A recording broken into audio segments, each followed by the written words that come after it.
नमस्कार।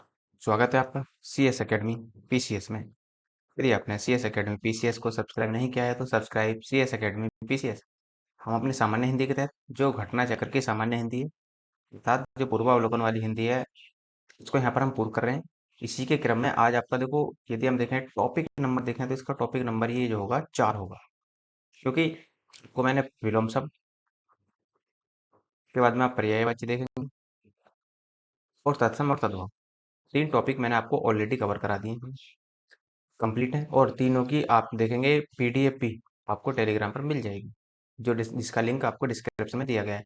आज हम शुरुआत करेंगे अनेक शब्दों के लिए एक शब्द की रचना किस प्रकार से होती है, और वहीं पर हम देखेंगे। और इसमें हम प्रैक्टिस जो हमारा लेक्चर नंबर होगा ये इसी क्रम में, आज लेक्चर नंबर तो 1 होगा, लेकिन 1 से 50 तक हम यहाँ पर अनेक शब्दों के लिए एक शब्द को यहाँ पर कवर करेंगे। लगभग आप देखेंगे 300 प्लस इसमें जो आपके अनेक शब्द हैं।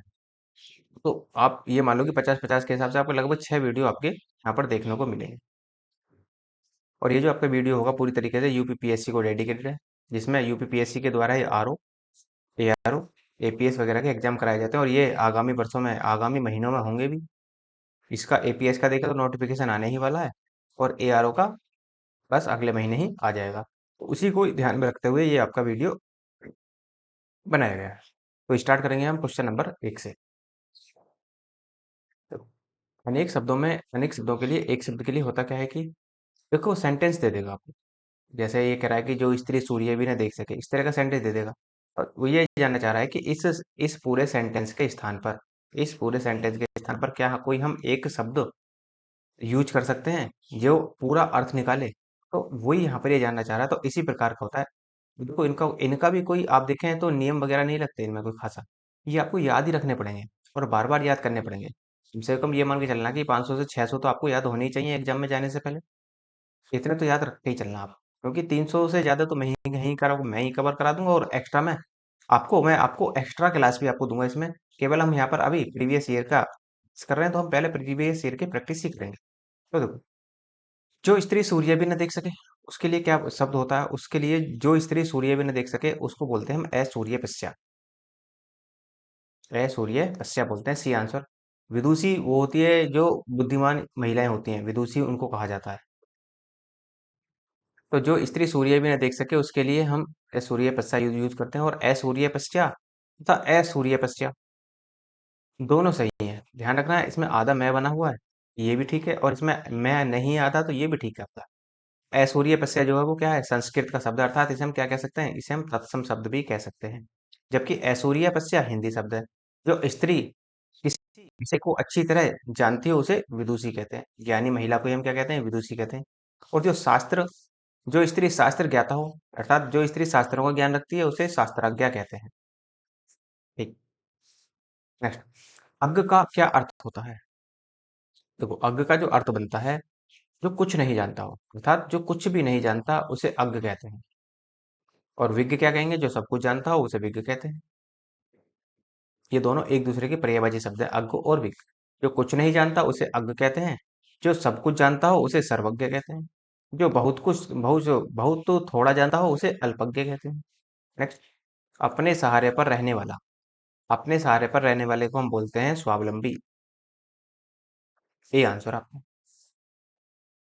तो अपने सहारे पर रहने वाले के लिए हम एक शब्द स्वावलंबी का प्रयोग करते हैं। जो अपने ऊपर निर्भर रहता हो उसे आत्मनिर्भर कहते हैं। और अधिक बलवान को हम बलिष्ठ कहते हैं। अप्रमेय किस वाक्यांश के लिए एक शब्द है? तो वो अप्रमेय का अर्थ होता है जिसे नापा या तोला ना जा सके, उसी को हम अप्रमेय कहते हैं। तो जो तोला या नापा ना जा सके, यही आपका आंसर होगा। यदि आप देखें तो ये भी तो आपका आंसर होगा कि जो प्रमाण द्वारा सिद्ध न हो सके, ये भी आपका हो सकता है। तो इसमें आंसर आपका ए भी हो सकता है और आपका आंसर सी। दोनों ही आंसर इसमें लगाएंगे, ए एंड सी।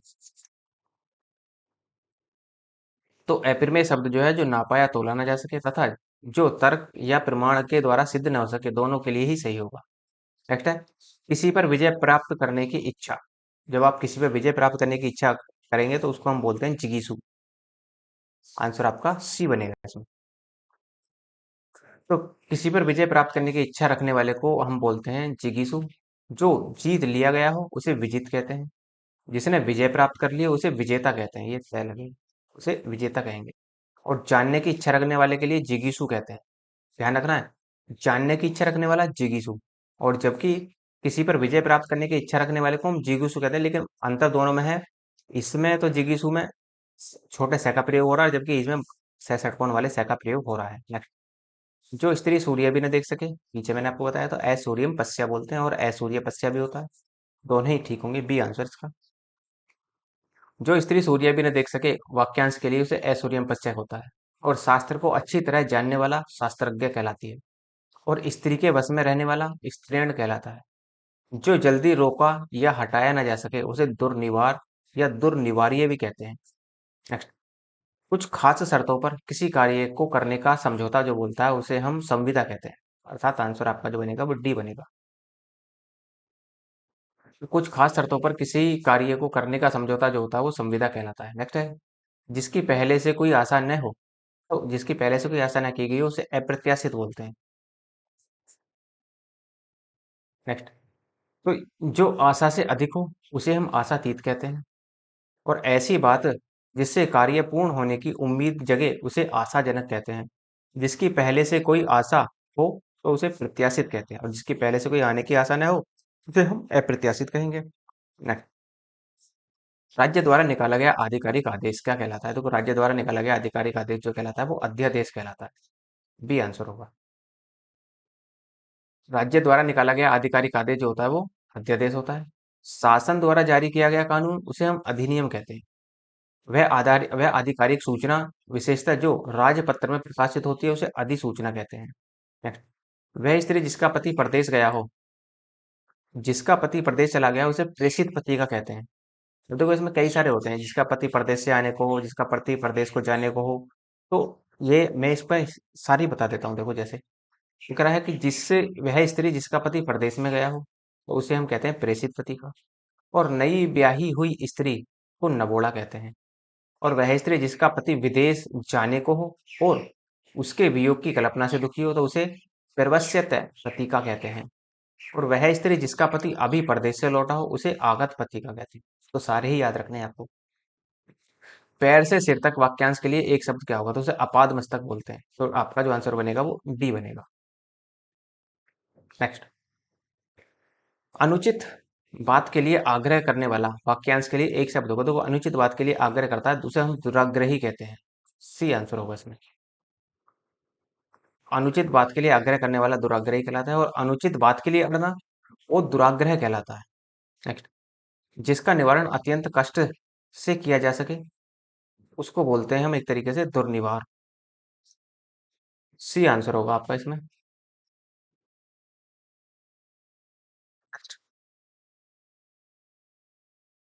नेक्स्ट है, कान के नीचे लटकता हुआ कोमल भाग, इसे हम क्या कहेंगे? तो कान के नीचे लटकता हुआ कोमल भाग को कहते हैं कर्णपाली, सी आंसर होगा। कान के नीचे लटकता हुआ कोमल भाग को हम कर्णपाली कहते हैं, और कर्णफूल कान में पहनने वाला एक आभूषण होता है। नेक्स्ट, जो पान करने योग्य नहीं है उसके लिए क्या शब्द होगा? तो हम एपेय कहते हैं, डी आंसर होगा इसका। जो पान करने योग्य नहीं है उसके लिए हम बोलते हैं एपेय। जो भक्षण करने योग्य नहीं है उसे अभक्ष्य कहते हैं। जो बुरा या अहितकर है उसे अपथ्य कहा जाता है। नेक्स्ट है, अनेक शब्दों के लिए एक शब्द निम्नलिखित में से विकल्पों में कौन सा गलत है? गलत छांटना है आपको। देखो, जंगल में जंगल की आग को हम दावानल बोलते हैं, ये आपका ठीक है। आगे की सोचने वाले को अग्रगामी कहते हैं, नहीं, अग्र सोची कहते हैं इसको, यही आपका सही होगा आंसर। समुद्र की आग को बड़वानल कहते हैं, ये भी ठीक है। पेट की आग को जठराग्नि कहते हैं, ये भी ठीक है आपका। आगे चलने वाला अग्रगामी कहलाता है, जबकि आगे की सोचने वाला अग्र सोची कहलाता है। नेक्स्ट, जो बहुत बोलता है उसके लिए एक शब्द होगा। देखो, जो बहुत बोलता है उसको वाचाल कहते हैं, सी आंसर आपका। जो बहुत बोलता है वाक्यांश के लिए उसे वाचाल कहेंगे। जो बोलता हो वाक्य में के लिए उसे वक्ता कहा जाता है। जो किसी विषय विशेष पर बोलता है उसे प्रवक्ता कहते हैं। जो खर की तरह तेज हो उसे प्रखर कहते हैं। जो भेदा या तोड़ा ना जा सके उसे बोलते हैं हम अभेद्य, ये आंसर होगा आपका। कठिनाई से भेदा जा सके उसे दुर्भेद्य कहते हैं। जो अनुभव करने योग्य है उसे संवेद्य कहते हैं। और भोग को नैवेद्य भी कहते हैं। Next, जिसका कोई शत्रु ही पैदा ना हुआ उसे हम शत्रुघ्न कहते हैं, शत्रुघ्न नहीं, अजात शत्रु कहते हैं। आपने देखा होगा जो अजात शत्रु था, गुप्त वंश में भी देखा होगा, वहां पर भी जिक्र हुआ होगा आपका। नहीं, अजात शत्रु गुप्त वंश में नहीं, आप देखेंगे मगध में ही था एक,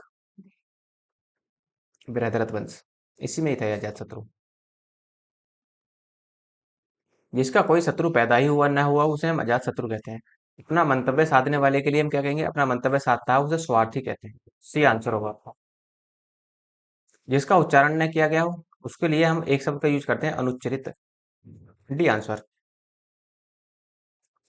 युद्ध की इच्छा रखने वाले के लिए, युद्ध की इच्छा रखने वाले को हम युधिष्ठिर बोलते, युयुत्सु बोलते हैं। डी आंसर होगा इसमें। जो युद्ध करता है उसे योद्धा कहते हैं, और जो युद्ध में लिप्त रहता है उसे युद्धरत कहते हैं। नेक्स्ट है, तैरने या पार कर होने की इच्छा के लिए हम बोलते हैं एक शब्द, इसे बोलते हैं तितीर्षु। बी आंसर होगा।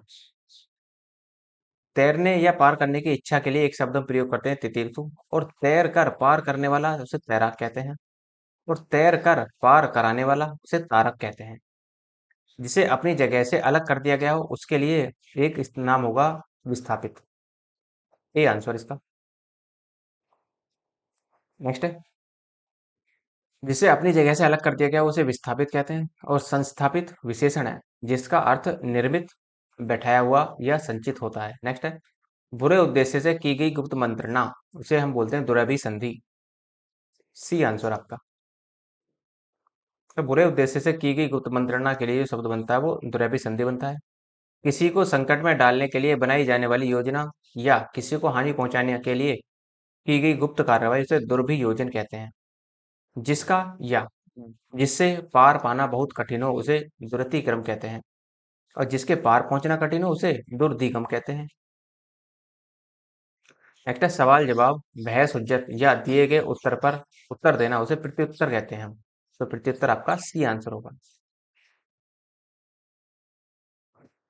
नेक्स्ट, वह जिसने उत्तर की अपेक्षा की हो उसे उत्तरापेक्षी कहते हैं, और पार उतरने की क्रिया या भाव उत्तरण कहलाता है।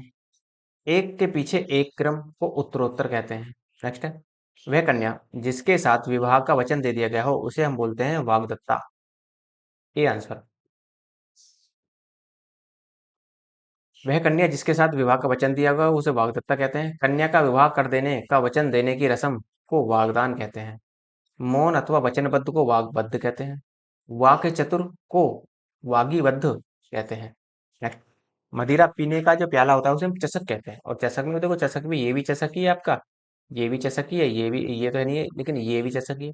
तो आपको बर्तनी भी देखनी है, तुम्हें सह षटकोण वाला सह लगता है तो डी आंसर लगेगा इसका। वह जो स्त्री के वशीभूत रहता है, स्त्री के वशीभूत रहने वाले को हम बोलते हैं स्त्रीण। बी आंसर होगा। तो स्त्रीण का अर्थ जो होता है वो जनखा होता है, जनाना होता है, मेहरा होता है, स्त्रीत्व पूर्ण भी होता है। मेहरा शब्द ऐसे पुरुष के लिए भी प्रयुक्त किया जाता है जो अपनी स्त्री के वश में हो, अतः स्त्री के वशीभूत के लिए स्त्रीण शब्द उपयुक्त है। प्रियवशी शब्द से भी स्त्री के वशीभूत का अर्थ निर्गत होता है, किंतु यह शब्द शब्दकोश में नहीं है। नेक्स्ट, प्रतिपदा का उपयुक्त अर्थ क्या है? तो प्रतिपदा का जो सही उपयुक्त अर्थ होता है, पक्ष की पहली तिथि को बोलते हैं प्रतिपदा। तो पक्ष की पहली तिथि प्रतिपदा, मास के पक्ष की 11वीं तिथि को हम बोलते हैं एकादशी, और मास की 30वीं तिथि या शुक्ल पक्ष की 15वीं तिथि को बोलते हैं पूर्णिमा। नेक्स्ट, कनिष्ठिका और मध्यमा के बीच की उंगली को बोलते हैं हम अनामिका। आंसर आपका डी होगा। जिसके पेट में माँ ने रस्सी बांधी हो उसे हम बोलते हैं दामोदर। तो आंसर आपका डी लगेगा। पीछे पीछे चलने वाले के लिए बोलते हैं हम एक तरीके से, जो पीछे पीछे चलता है उसे अनुचर कहते हैं, इसे अनुगामी भी कह सकते हैं। तो आंसर आपके दोनों ही होंगे, ए बी और B B, A and B both होंगे। पीछे पीछे चलने वाले वाक्यांश के लिए अनुगामी, और पीछे पीछे चलने को अनुचर भी कहते हैं। नेक्स्ट, जिसकी कोई कीमत न हो तो वो आपका एक तरीके से दिखाया जाएगा अमूल्य। B answer. जिसका मूल्य बहुत अधिक हो उसके लिए हम बहुमूल्य कहते हैं। थोड़ा नपा तुला भोजन करने वाला जो होता है वो आपका मिताहारी होता है, तो मिताहारी। C answer. थोड़ा नपातुला भोजन करने वाला जो होता है वो मिताहारी होता है। कम या नपातुला खर्च करने के लिए जो हम बोलते हैं वो मितव्ययी होता है। गुरु के समीप रहकर अध्ययन करने वाले को हम बोलेंगे क्या? उसे बोलते हैं हम अंतेवासी। D answer. तो आश्रम में निवास करने वाले को हम आश्रमवासी कहते हैं। नेक्स्ट क्वेश्चन है आपका, जिसके हृदय पर आघात हुआ हो तो उसके लिए हम बोलेंगे एक तरीके से मर्माहत। B answer. जो अपने पद से हटाया गया हो उसे बोलते हैं हम पदच्युत। D answer. जिसे किसी वस्तु की स्पृहा न हो उसको हम बोलेंगे एक तरीके से निस्पृह। देखो ये संस्कृत का शब्द है, ये भी आपका लेकिन होने के लिए दोनों ही यूज हो सकते हैं, आपके बी भी और सी भी, दोनों ही ठीक है आपके। बी एंड सी दोनों ही आपके लगेंगे। तो जिसे किसी वस्तु की स्पृहा न हो उसके लिए निष्प्रह होगा। लोक सेवा आयोग ने संशोधित उत्तर पत्रांक में निष्प्रह शब्द विकल्प सी को भी उत्तर के रूप में स्वीकार किया है। जिसकी पूर्व से कोई आशा न हो इसे बोलते हैं हम अप्रत्याशित। डी आंसर लगेगा। नेक्स्ट है, झगड़ा लगाने वाले के लिए हम एक शब्द यूज करते हैं नारद। D answer. रहस्य या भेद बताने वाले को हम विभीषण कहते हैं और चाल चलने वाले को हम शकुनी कहते हैं। नेक्स्ट, महल के भीतरी भाग को किस शब्द में जानते हैं? तो महल के भीतरी भाग को बोलते हैं अंतःपुर। सी आंसर होगा। जो क्षीण न हो सके उसके लिए एक उपयुक्त शब्द क्या होगा? तो क्षीण न हो सके उसके लिए हम बोलते हैं हम क्षय। सी आंसर लगेगा इसका भी। तो जो क्षीण या क्षय न हो सके उसे अक्षय कहते हैं। जो मिट न सके उसे अमिट कहते हैं और जिसका अंत न हो उसे अनंत कहते हैं। जिसके सिर पर चंद्रमा हो तो चंद्र हो तो उसे चंद्रशेखर कहेंगे। B answer. जो चक्र धारण करता है उसे चक्रधर कहते हैं। चंद्रमा की वह स्थिति जब उस पर पृथ्वी की छाया पड़ने से उसका कुछ या सारा भाग दिखाई नहीं देता उसे चंद्र ग्रहण कहते हैं। नेक्स्ट है, जिसके हृदय में ममता नहीं उसे मर्माहत कहेंगे।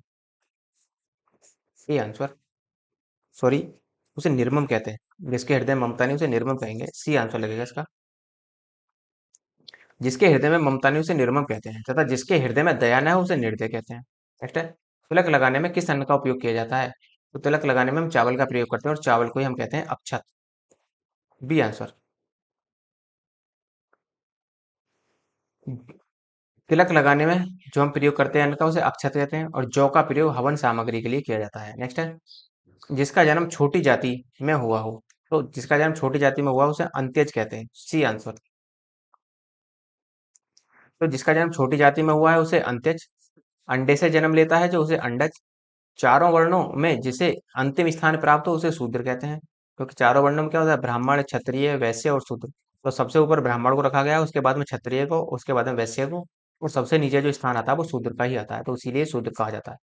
जिसे छूना मना हो या छूने योग्य न हो उसे अछूत कहते हैं। नेक्स्ट, अंत्यज शब्द का सही अर्थ क्या होगा? देखो अंत्यज का जो अर्थ होता है निम्न जाति में जन्म लेने वाला। D answer. तथाकथित निम्न जाति में जन्म लेने वाले को ही हम अंत्यज कहते हैं। नेक्स्ट है, जिसका उपचार ना हो सके उसे हम असाध्य कहेंगे। B answer. तो जिसका उपचार ना हो सके उसे हम असाध्य कहते हैं। जिसकी सहायता कठिनाई से किया जा सके उसे हम दुस्सह कहते हैं। जिसका उपचार श्रम से हो उसके लिए हम श्रम साध्य कहते हैं।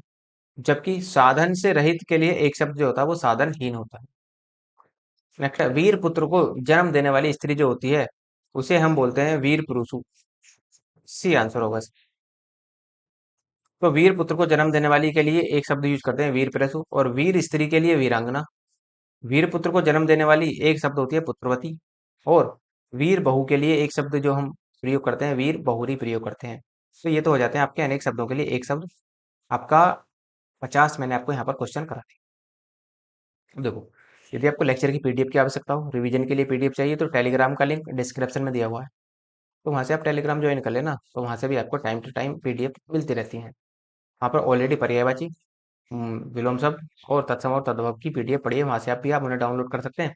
और जैसे ही आपका टॉपिक पूरा होगा उसी दौरान आपको ये पीडीएफ भी आपको सेंड कर दी जाएगी। यदि आपको किसी भी प्रकार की क्वेरी हो आप कमेंट के माध्यम से बता सकते हैं, कमेंट नहीं करना चाहते तो आप मेल के माध्यम से बता सकते हैं। और यदि आपको किसी भी प्रकार के नोट्स की आवश्यकता हो, जैसे R O A R O में प्री और मेंस, बी ओ में भी प्री और मेंस, यूपी पीसीएस में प्री और मेंस, उसके साथ यूजीसी नेट में केवल हिस्ट्री और हिंदी के नोट्स की आवश्यकता हो तो आप मेल के माध्यम से बता सकते हैं, तो वहाँ भी आपको पीडीएफ भेज दी जाएगी। और यदि आपको लगता है लेक्चर अच्छा है तो लाइक कीजिए, शेयर कीजिए, सब्सक्राइब करना ना भूलें। धन्यवाद।